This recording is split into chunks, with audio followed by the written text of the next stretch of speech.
화려한 조명과 거대한 함성, 그리고 글로벌 차트를 점령하는 아이돌 트렌드 속에서 대한민국 음악 시장은 오랫동안 젊은 세대의 전유물로 여겨져 왔습니다. 하지만 최근 몇 년간 이 견고한 패러다임을 정면으로 뒤흔들며 K-팝의 중심축을 옮겨놓은 독보적인 존재가 나타났습니다. 바로 이명웅이라는 이름입니다. 2026년 현재까지 아이돌 차트 평점 랭킹에서 269주 연속 1위라는 전무후무한 대기록을 이어가고 있는 이 현상은 단순히 한 트로트 가수의 인기를 넘어 한국 대중음악계의 구조적 변화를 상징하는 거대한 사건입니다.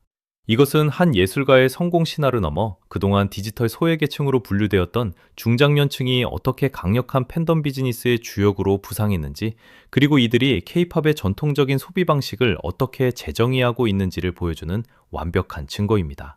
임영웅의 등장은 문화 소비의 주체가 세대 교체를 이룬 것이 아니라 오히려 숨겨져 있던 거대한 세대의 구매력과 결집력이 디지털 플랫폼을 통해 폭발한 결과물입니다. 우리가 주목해야 할 점은 임영웅이라는 브랜드가 가진 독특한 시장 장악력의 배경입니다.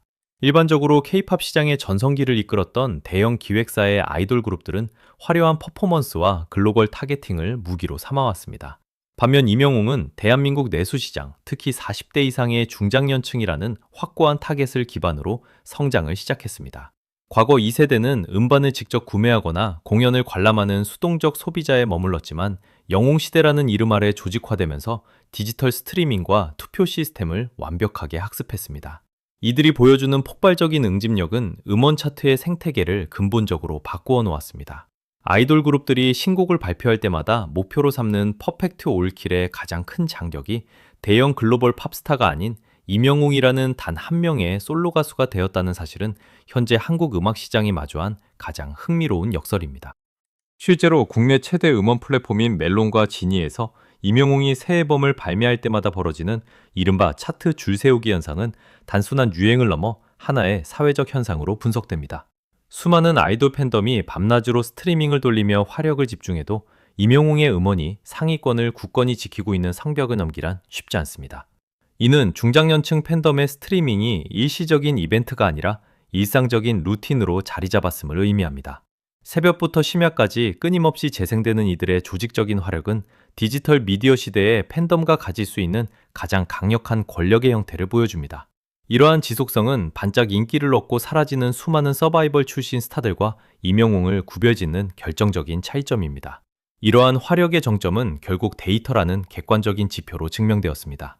2024년 6월 멜론 다이아 클럽에 가입한 것을 시작으로 임영웅은 2026년 3월을 기점으로 글로벌 슈퍼스타인 방탄소년단을 제치고 멜론 역사상 가장 많은 누적 스트리밍을 기록한 아티스트의 자리에 올랐습니다.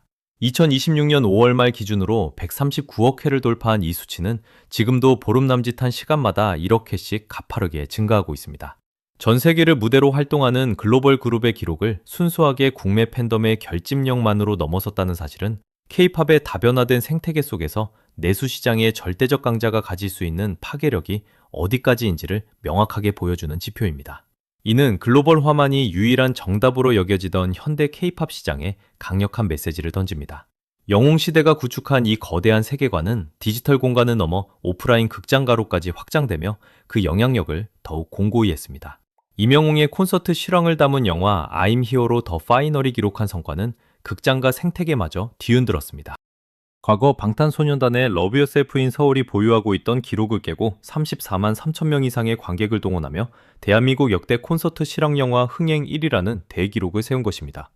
영화관을 단순히 영화를 보는 공간이 아닌 영웅시대를 상징하는 하늘색 굿즈로 가득 채운 축제회장으로 탈바꿈시킨 이 현상은 중장년층의 문화 향유 방식이 얼마나 적극적이고 주도적으로 변모했는지를 극명하게 드러냅니다. 이들은 이제 문화의 단순한 수혜자가 아니라 스스로 문화를 생산하고 소비 구조를 주도하는 핵심 권력으로 자리매김했습니다. 이 경이로운 현상의 출발점은 한국 대중음악사의 가장 극적인 전환점이었던 한 오디션 프로그램으로 거슬러 올라갑니다. 수많은 참가자 중에서도 임영웅은 화려한 퍼포먼스 대신 담담한 목소리와 깊은 울림으로 대중의 마음을 파고들었습니다. 어린 시절의 상실을 극복하고 어머니를 향한 지극한 효심을 보여준 그의 삶의 궤적은 동시대를 살아오며 고난과 역경을 견뎌낸 중장년층 관객들에게 단순한 가수를 넘어 자신들의 삶을 대변하는 페르소나로 받아들여졌습니다. 무명 시절의 길고 어두운 터널을 지나 왕좌에 오르는 서사는 팬들에게 내가 키운 아티스트라는 강력한 대리만족과 정서적 일체감을 부여했습니다. 이 지점에서 형성된 깊은 신뢰는 시간이 흐를수록 퇴색되는 것이 아니라 아티스트의 성장에 발맞추어 더욱 단단한 연대감으로 진화했습니다. 브랜드 마케팅 관점에서 이명웅이라는 존재는 대중문화계에서 가장 완벽하게 성공한 신뢰와 위로의 아이콘입니다. 그의 시그니처 인사인 건행은 단순한 유행어를 넘어 팬덤 내부의 결속을 다지는 강력한 브랜드 언어로 자리 잡았습니다. 이명웅은 자극적이고 빠른 템포의 트렌드가 지배하는 현대 음악 시장에서 오히려 느림의 미학과 진정성이라는 역발상 전략을 택했습니다. 그가 무대 위에서 보여주는 겸손한 태도와 바른 품성은 중장년층이 자녀나 사위에게 기대하는 가장 이상적인 인간상을 투영합니다. 결과적으로 이명웅이라는 브랜드는 단순히 노래를 잘하는 가수를 넘어 일상에 지친 이들에게 정서적 안정감과 치유를 제공하는 하나의 문화적 처방전이 되었습니다. 이러한 브랜드 가치는 정교한 미디어 전략을 통해 디지털 생태계에서 폭발적인 시너지를 냈습니다. 소속사와 아티스트는 중장년층이 디지털 플랫폼에 쉽게 적응할 수 있도록 직관적이고 친절한 콘텐츠 가이드를 제공했습니다. 유튜브 채널은 방송 무대의 뒷모습부터 일상 브이로그까지 아티스트의 인간적인 매력을 가감없이 보여주는 창구로 활용되었습니다. 팬들은 스트리밍 방법과 투표 프로세스를 서로 교육하고 독려하며 스스로 미디어 리터러시를 확장해 나갔습니다.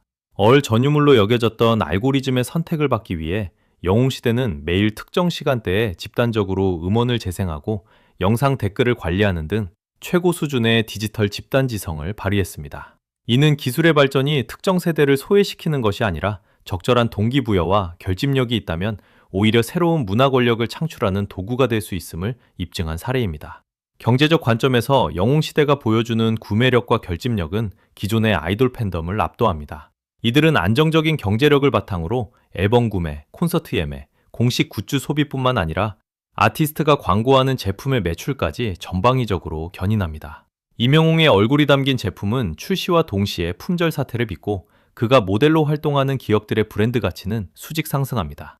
더욱 놀라운 점은 이러한 소비가 단순히 물질적 소유에 그치지 않고 아티스트의 이름으로 진행되는 수억 원 규모의 기부와 봉사활동 등 선한 영향력의 실천으로 이어진다는 사실입니다. 팬덤이 하나의 거대한 사회적 기업이자 공익적 공동체로 기능하면서 이명웅 팬덤은 대중에게 가장 모범적이고 지속 가능한 팬문화의 이정표를 제시하고 있습니다. 이 모든 현상을 관통하는 보다 거시적인 배경에는 한국 대중문화의 지형도 변화와 고령화 사회의 진입이라는 인구 통계학적 변화가 맞물려 있습니다. 현재 40대부터 60대 이상 세대는 과거 청년 시절에 가요 콘서트와 음반 문화를 주도적으로 소비했던 경험이 있는 액티브 시니어들입니다. 이들은 은퇴 이후 자신들을 위한 문화적 콘텐츠가 부족했던 시장에서 이명웅이라는 독보적인 구심점을 만나자 억눌려 있던 문화적 욕구를 폭발적으로 분출했습니다. 젊은 세대 중심의 K-팝 산업이 글로벌 시장 확장에만 몰두하는 사이 국내 시장에 존재하던 거대한 문화적 공백을 이명웅과 영웅시대가 완벽하게 메운 것입니다. 이것은 디지털 기술의 발전과 자본의 흐름이 어떻게 소외되었던 세대를 다시 문화의 중심부로 끌어올릴 수 있는지를 보여주는 디지털 경제학의 가장 흥미로운 에피소드입니다. 이명웅이라는 하나의 거대한 현상이 우리에게 남긴 가장 큰 유산은 대중문화의 영토를 무한하게 확장했다는 점에 있습니다. 그는 단순히 특정 장르의 경계를 허문 것을 넘어 세대와 세대를 연결하는 보이지 않는 문화적 가교 역할을 해냈습니다.